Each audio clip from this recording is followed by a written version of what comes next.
Hello and welcome to Red Read. Today I want to talk about Fathers and Sons by Ivan Turgenev, the 1862 novel that deals with kind of clash of generations, especially if the year standing out to you, especially kind of interesting because this novel was produced only 1 year after the emancipation of serfdom in Russia.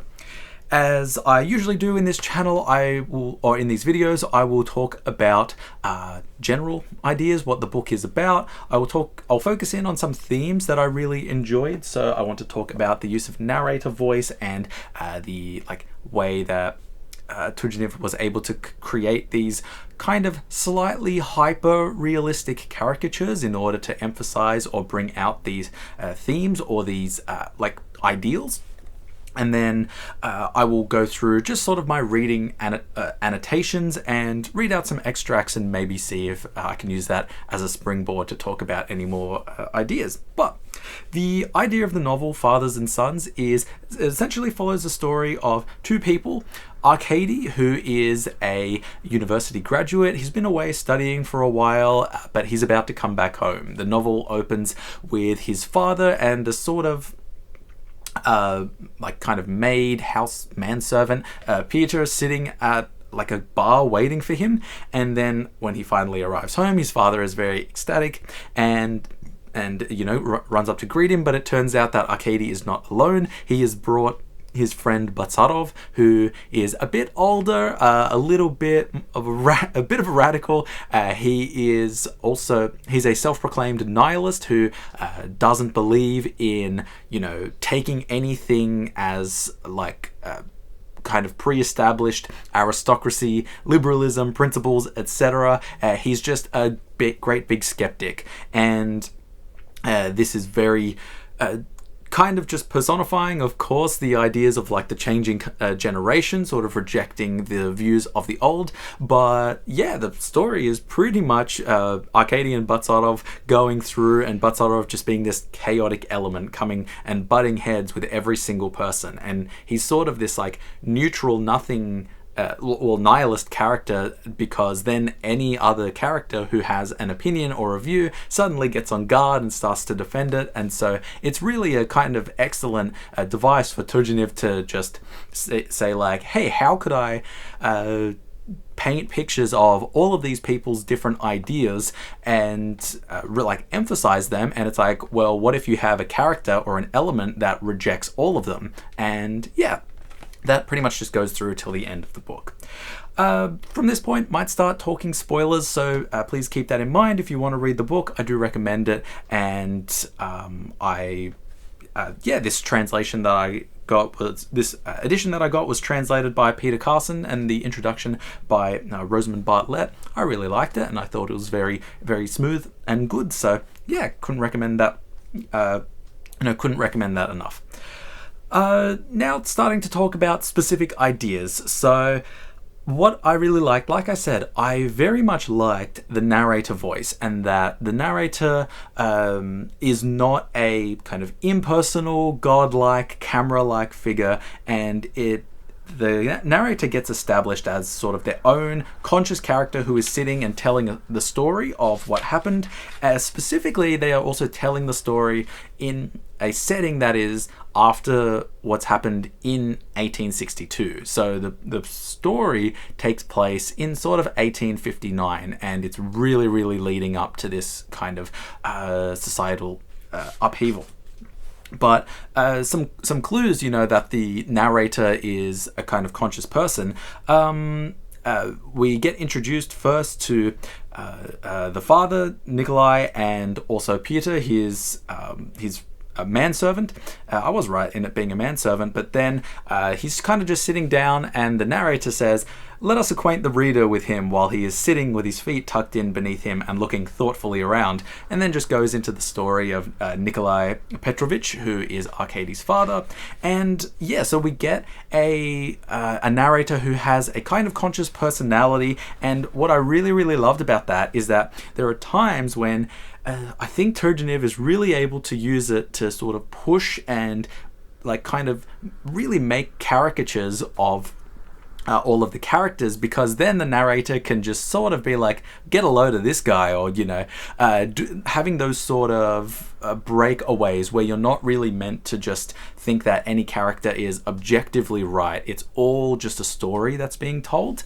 And the use of caricatures I really, really liked in the introduction. So Rosamund Bartlett points out that she mentioned the first translator of the book into English was 5 years after it came out, so 1867. And that translator, let me find the name, Eugene Schuler, sorry if I'm pronouncing that wrong, is he said really kind of presciently, or just nail on the head, the outcry or the tempest of this that this book aroused was partly inspired or caused by each generation finding the picture of the other very lifelike, but their own very badly drawn. And I think that is just excellent, because really what that means is, no, actually all of them were caricatures, and if you think that you have been very badly drawn, but these people are accurate, maybe you're only looking at these people as if they're caricatures. And so I think that was a really excellent way of describing the genius of how Turgenev constructed all of these characters, because, we do get some degree of, not fully fleshed out. He's not really necessarily trying to make us believe that these characters are absolutely, truly 100% real, but he's just trying to put them into circumstances or environments where their opinions just become first and foremost. And so the biggest intellectual blows, I would say, come between Batsarov and Pavel, who is Arkady's uncle, or Nikolai's brother, because Pavel is sort of from the older aristocratic generation. He's got a lot of principles. He talks about that, and there's really the main intellectual and physical conflict of the novel revolves around the two of them. And what I really liked is that it something I really value in writers, and I try to do this in my own writing as well, is to never, ever, ever compromise dialogue.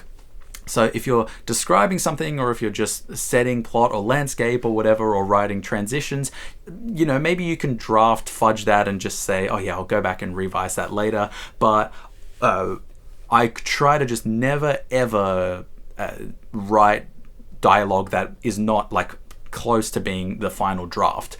And I really got that impression as well in Fathers and Sons, where I feel like the dialogue is so well thought out and so precisely composed, and that really comes through in a lot of the arguments that happen between Batsarov and Pavel. So it just kind of devolves, and it keeps going and keeps going, and they're really pushing each other. They're really saying, Batsarov is trying to point out all of the problems that happen with having the aristocracy, and he's just looking around at the land and the estate that he has, and it's like, look at your workers, blah blah blah. But then Pavel is really, really pushing back and saying, you say you're a nihilist, you say you don't believe in anything, but what are you doing? You're just kind of whining. You're not trying to enact any change. You're not trying to do anything like that. And it gets to a point where there's just no resolution, and I really, really love that sometimes conversations just end awkwardly, with people just kind of going up in a huff and leaving and walking out, because really that's really quite realistic. Sometimes you just don't come to terms with someone, and you just need to go to your room and think about it for a while. And so that's really consistent, and I found that the dialogue in the book never compromised. I really, really liked that. There were some plot things that I think it wasn't that they were compromised, but I did maybe feel like they were a little bit forced in order to just get the plot moving. The really big one, again, spoilers, is just assume spoilers from here out so I don't have to keep saying it.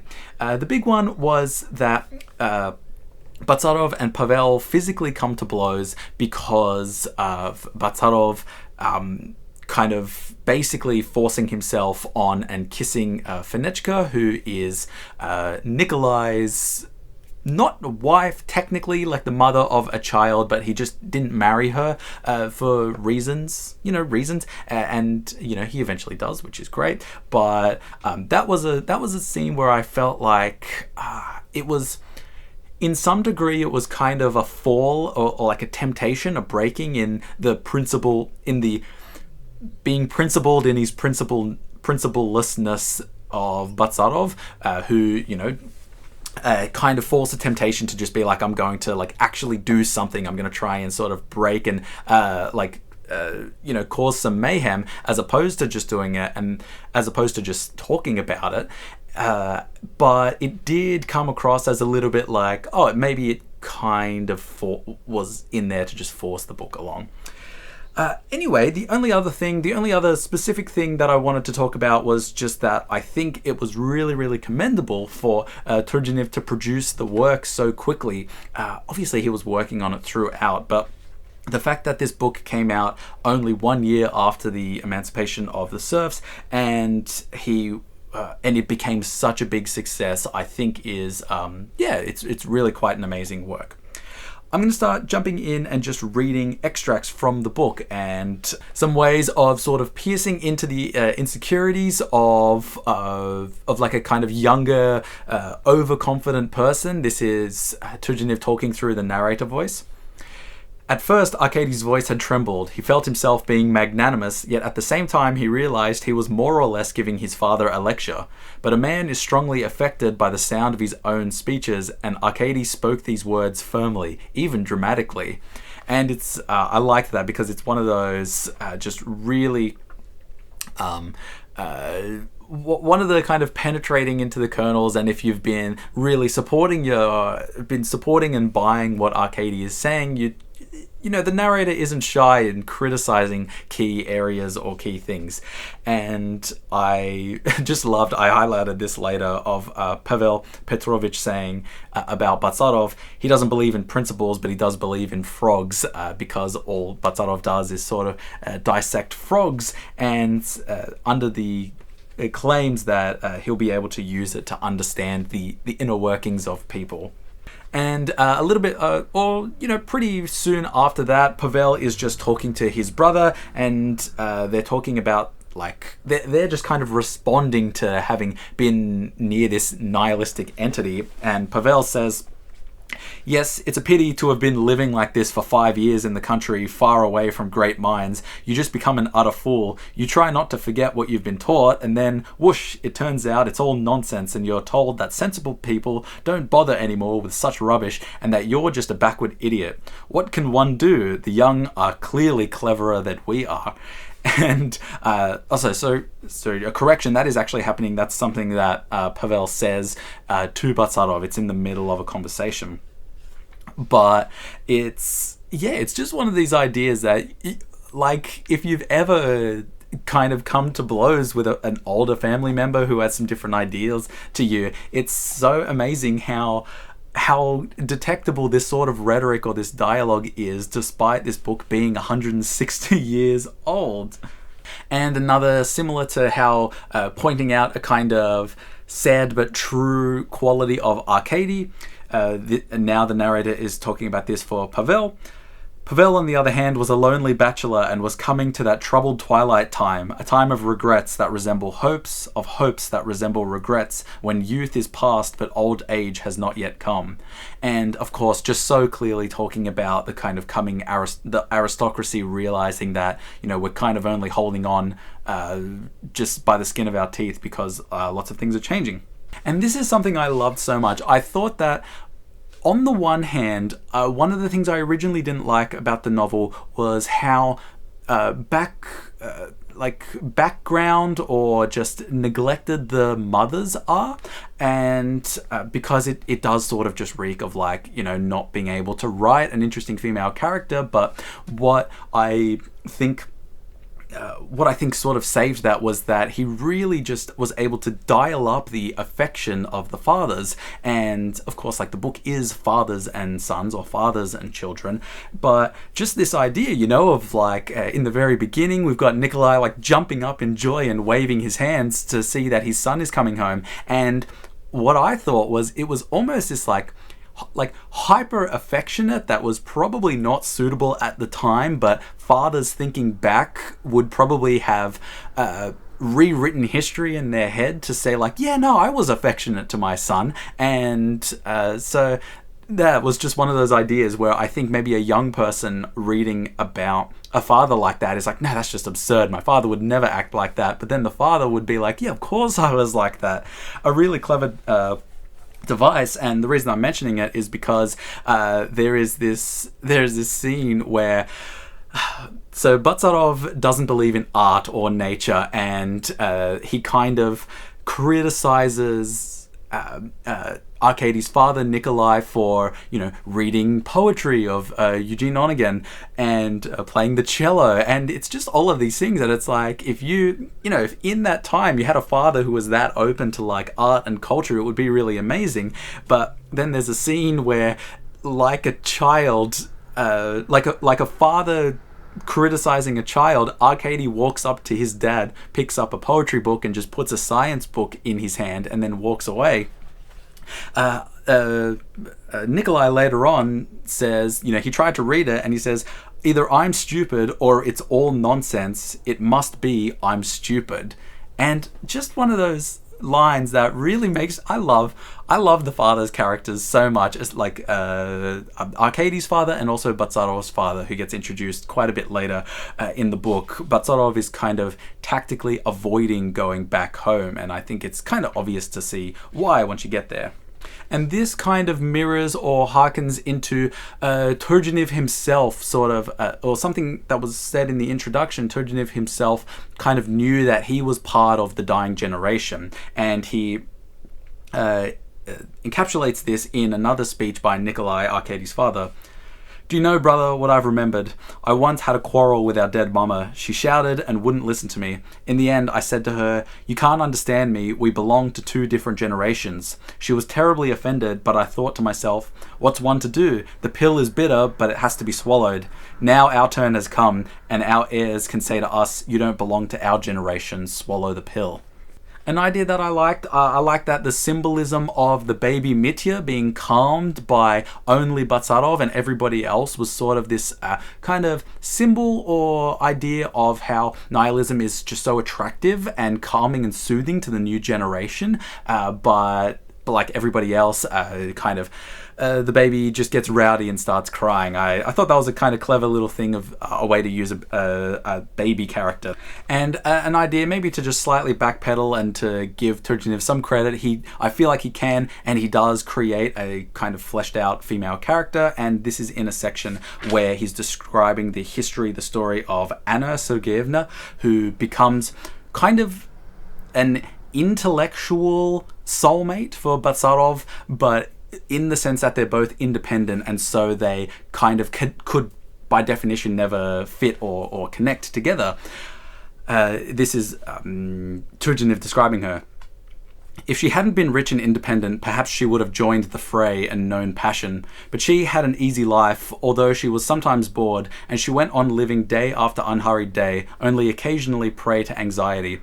Rainbow colours sometimes flashed before her eyes, but when they faded, she was relieved and didn't regret them. Her imagination even went beyond the bounds of what the laws of conventional morality regard as permissible. But even then, the blood just went on coursing quietly through the veins of her calm, lovely, and graceful body. At times, as she left her scented bath, all warm and pampered, she would ponder the insignificance of life, its sorrow, its evil and toil, and a rush of courage would fill her spirit, and she would be fired by a noble impulse, but a draught would come in through a half-open window, and Anna Sergeyevna would shrink and complain, and almost get angry, and at that moment she only wanted one thing, for that horrid wind to stop blowing. And even though I'm only kind of halfway through the book, I think that's kind of enough to... that kind of accurately sort of explains or conveys a lot of what I liked about this book, and maybe I can leave some of the bigger plot points for the end. But thank you so much for watching. I hope you enjoyed this video, and let me know if there are any other kind of Russian authors that you think I should check out other than, of course, the big three. At some point I plan on reading Anna Karenina, but yeah, if there's any other than Dostoevsky, Turgenev, or Tolstoy, please let me know. And I'll see you in the next video.